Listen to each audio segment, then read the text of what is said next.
হুজুর আকরাম সাল্লাল্লাহু আলাইহি ওয়াসাল্লামের কাছে এক যুবক এসে বলে, ইয়া রাসূলুল্লাহ, আমার নবী গো, আপনি আমারে তওবা করে দেন, আল্লাহ যেন আমার গুনাহ মাফ করে দেয়। নবীজি বললেন, যুবক রে, তুমি বেশি বেশি করে তওবা করো, আল্লাহ গুনাহ মাফ করে দিবে। যুবক বলে, নবী গো, আমার বিশ্বাস আমি তওবা করলে আমার আল্লাহ মাফ করবে না, আমার আল্লাহ আমারে ক্ষমা করবে না। নবী বলে, যুবক রে, তুমি তওবা করো, তওবাকারীকে আল্লাহ পছন্দ করে ভালোবাসে। যুবক বলে, নবী গো, আপনি আমার চেনেন না, আপনি আমার কথা মনে হয় শোনেন নাই। নবীজি বললেন, তুমি কে গো? যুবক বলে, ইয়া রাসূলুল্লাহ, ইয়া হাবিবাল্লাহ, আপনি কি জানেন না মক্কা মদিনার জমিনে যত কবর দেওয়া হয়, এই কবর থেকে লাশ কাপড়ের কাপড় চুরি হয়ে যায়। নবী গো, আপনি কি জানেন না? নবী কয়, হ্যাঁ আমি জানি, কাপড়ের কাপড় চুরি হয়। এর চাইতে কষ্ট থাকতে পারে? নবী চোখের পানি ছেড়ে বলল, যুবক রে, মানুষ যাবার পরে 3 টুকরা কাপড় মাত্র সঙ্গে। যুবক বলে, ইয়া রাসূলুল্লাহ, ইয়া হাবিবাল্লাহ, নবী গো, মক্কা মদিনার জমিনে যত কাপড়ের কাপড় চুরি হয়েছে, ওই কাপড়ের কাপড় চুরি করেছি আমি। নবী গো, আমি সেই যুবক, কাপড়ের কাপড় চুরি করা যুবক। আল্লাহু আকবার। আল্লাহর নবী ডাকতে বলে, যুবক রে, ও যুবক, শুনে নাও, তুমি কেমনে এই কাজটা করলা? তুমি মানুষের কাপড়ের কাপড় চুরি করলা। এ যুবক, দুনিয়ার মধ্যে কি আর কোনো কাজ পাও নাই? যুবক বলে, ইয়া রাসূলুল্লাহ, ইয়া হাবিবাল্লাহ, নবী গো, ও মায়ার নবী, আমি ভুল করেছি, আমারে আপনি তওবা করে দিন, আল্লাহ যেন আমারে মাফ করে দেয়। যুবক বলে, আল্লাহর নবী বলে, যুবক রে, তুমি তওবা করো, তওবা করলে আল্লাহ মাফ করে দিবে। যুবক বলে, নবী গো,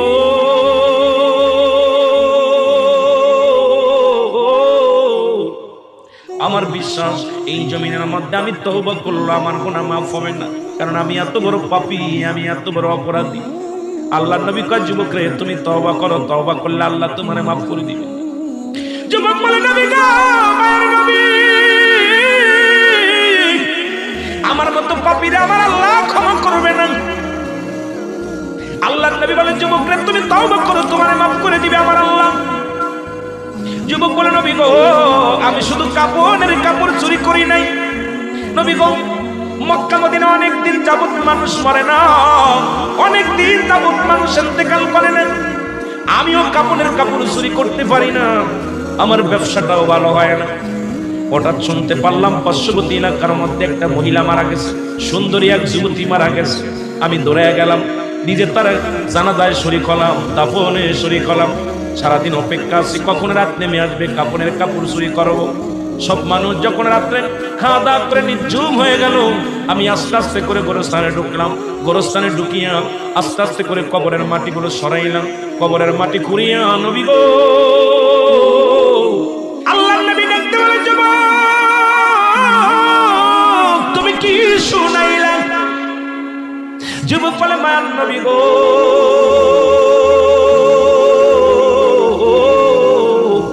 ও মায়ার নবী, যখন আমি, নবী গো, ওই মহিলার সঙ্গে ব্যভিচার করিয়া কাপড় 3টা নিয়ে লাফ মেরে উঠলাম কবর থেকে, এমন সময় একটা আওয়াজ শুনতে পাইলাম, ডাকতে বলে, যুবক রে, আজকে আমি তোরে বাধা দিতে পারলাম না, আজকে তোরে আমি ঠেকাইতে পারলাম না।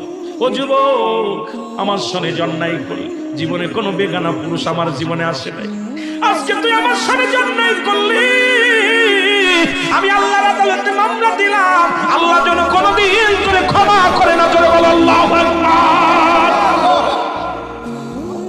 আল্লাহর নবী বলে, যুবককে, তুমি দূর হয়ে যাও, আমার কদম থেকে তুমি দূর হয়ে যাও।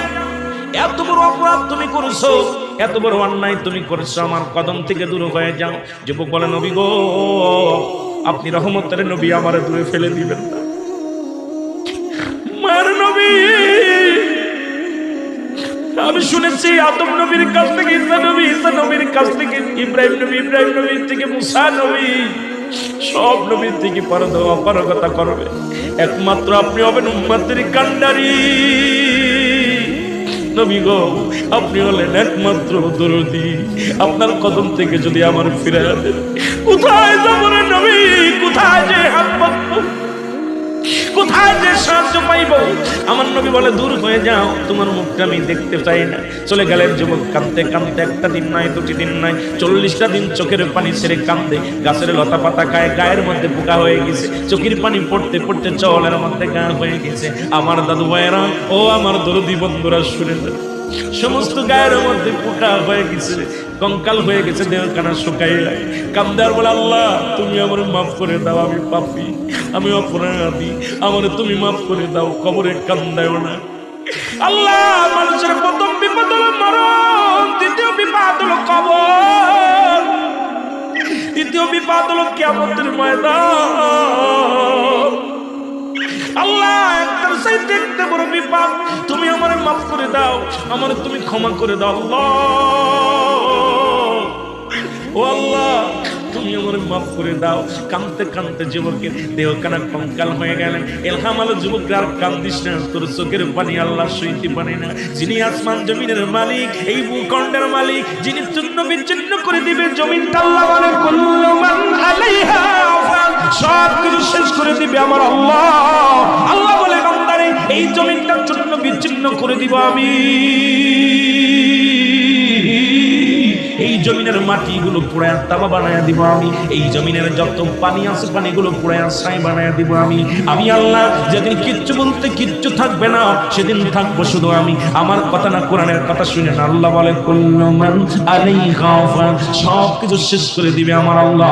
আল্লাহ কয়, বান্দারে, সেদিন থাকবো শুধু আমি আল্লাহ, আর আমি থাকবো আমার নবীর ভালোবাসা নিয়ে। আজকে সেই আসমান জমিনের মালিক যিনি, তার কাছে ফিরে যাব আমি। জোরে বলেন ঠিক কিনা? এ দরদি বান্দা, শুনে নাও, যুবক কাঁদতে কাঁদতে রাসূলুল্লাহর কদমে আর মধ্যে হাজির হয়ে গেছে গো। নবীজি বলে, যুবক রে, তুমি আবার কেন আমার কাছে আসলেন? যুবক বলে, নবী গো, আমি আপনার কদমের মধ্যে আসছি, আপনি আমারে আবার তওবা করে দেন, আমার কোথাও যাওয়ার জায়গা নাই। নবী বলেন, যুবক তুমি আবার কেন আসছো? আমার জিবরিল আমিন ডাকতে পায়, নবী গো, যুবকের আর কান্দায় না। যুবকের চোখের পানি পড়ে গা হয়ে গেছে, চৌলের মধ্যে ঘা, গায়ের মধ্যে ঘা, দেহ কানা শুকায়া শুকায়া হাড্ডি হয়ে গেছে। নবী গো, এই যুবককে আপনি ক্ষমা করে দেন। আমার নবী বলেন, যুবককে তুই তওবা কর। নবীজির কদমে তওবা করলে, আমার ভাইরা তওবা করে মাফ চাইলে। আজকে আমরা এত অন্যায় করেছি, একবার বসে চিন্তা করে, আজকে আমাদের পাপের কথা যদি আমাদের ছেলেরা জানতো, ছেলেরা জীবনেও বাবা বলে ডাকতো না। আপনার পাপের কথা যদি আপনার বিবি জানে, জীবনে আপনার বউ আপনার ঘর করবে না। বিবি বলবে, স্বামীরে, তুমি আমার তালাক দিয়ে দাও, আমি তোমার সাথে আর থাকবো না, এক ছাদের নিচেই থাকবো না। আপনার পাপের কথা যদি আপনার বাবা জানে, ত্যায্য করে দিবে। আপনার ভাই যদি জানে, জীবনে আপনার ভাই বলে ডাকবে না। আপনার পাপের কথা যদি এলাকার চেয়ারম্যান মেম্বার জানে, আপনাকে এলাকার মধ্যে রাখবে না। এত অন্যায় করার পর আমার আল্লাহ প্রকাশ করে নাই, গোপনে পাপ করেছেন, গোপনেই রাখছেন, গোপনের গোপন। সেই আল্লাহরে কেন কাঁদবেন না? এত হাসি কেন, এত রহস্য, এত তামাশা কেন? একটা রাত্রে কি যায় নামাজে বসে আল্লাহরে ডাক দিচ্ছেন, আমার আল্লাহ, আমি অপরাধী, আমি পাপী, আমি কত অন্যায় করেছি। যদি দুনিয়ার মানুষ জানতো, আমার এই দুনিয়ার মধ্যে জায়গা হতো না। আমার আল্লাহ, তুমি আমারে মাফ করে দাও, কারণ যিনি গোপনের গোপন, তিনি কত ভালোবাসে তার বান্দা বান্দিরে। আজকে কোনো কিছু প্রকাশ করে নাই, আজকে আপনার পাপের কাজগুলো আপনাদের প্রকাশ করে দেন নাই। সেই আল্লাহর দরবারে কাঁদার দরকার আছে কি না? আমার ভাইয়েরা, মাঝে মাঝে চিন্তা করি, আল্লাহ, বয়স 43 পা দিয়েছি, বাবারে কখন যেন মৃত্যুর ডাক পড়ে যায়, মনে হয় আমি বাচ্চা বয়স আসলে না রে বাবা। 43 পা ফেলায় দিছি, আর 2-1 বছর বাঁচবো কি জানি না, কখন যেন মালাকুল মাউত এসে যায়, কখন যেন ধরা পড়ে যায়। বাবারে, কখন যেন আপনাদের একদিন শুনবেন, রুহুল আমিন সিদ্দিকী আর নাই, এই দুনিয়ার মায়া ছেড়ে চলে গেছি। ওই যেদিন মসজিদের মাইকেল খাম পড়ে যাবে, আমার ছোট্ট একটা বাচ্চা চাল্লা, এই ছেলেটা একটা গজল গায়, আমার বারবার মনে বুকের ভিতরে নিয়ে বলি, বাজান রে, তুমি কেন এই গজলটা গাও? কাব্য গো, দেখি সব মানুষ শুধু চোখ বুজে রায়, আর কাপড়ের কাপড়, সাদা কাপড় পরায় আমাদের গোরস্থানে শোয়া দেয়।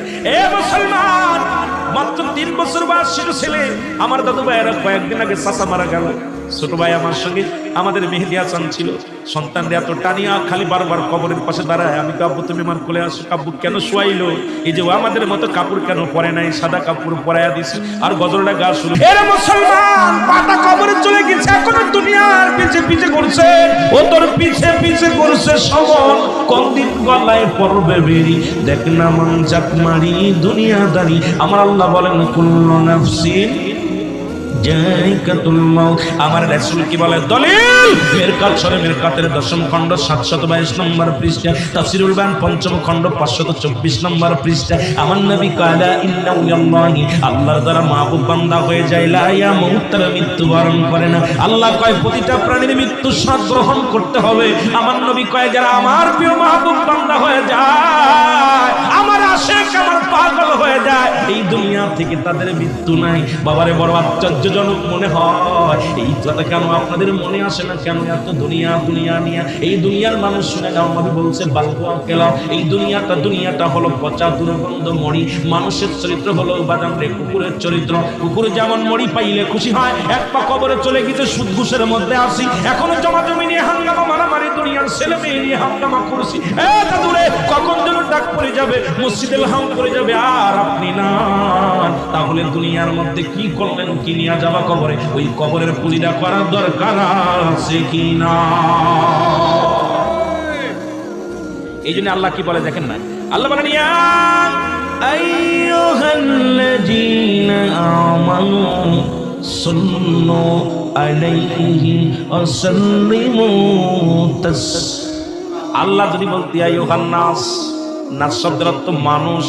মানুষের মধ্যে বেঈমান গুলো আছে, মানুষের মধ্যে বাটপার গুলো আছে, মানুষের মধ্যে কাজ্জাব আছে। এরা জীবনে অন্য বীরে ভালোবাসবে না। আল্লাহ এই মানুষের মধ্যে একটা মানুষ আছে, তারা হলো ঈমানদার। ঈমানদারেরা শুইনা নাও, দুরূদ সালাম পাঠ করো কার উপরে? আমার নবীর উপরে। এই জন্য ঈমানদারেরা নবীর জন্য পাগল, জোরে বলেন মারহাবা।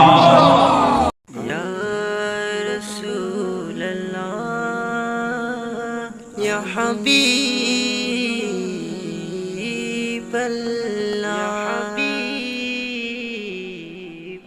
মনে বড় আশা ছিল যাব মদিনা।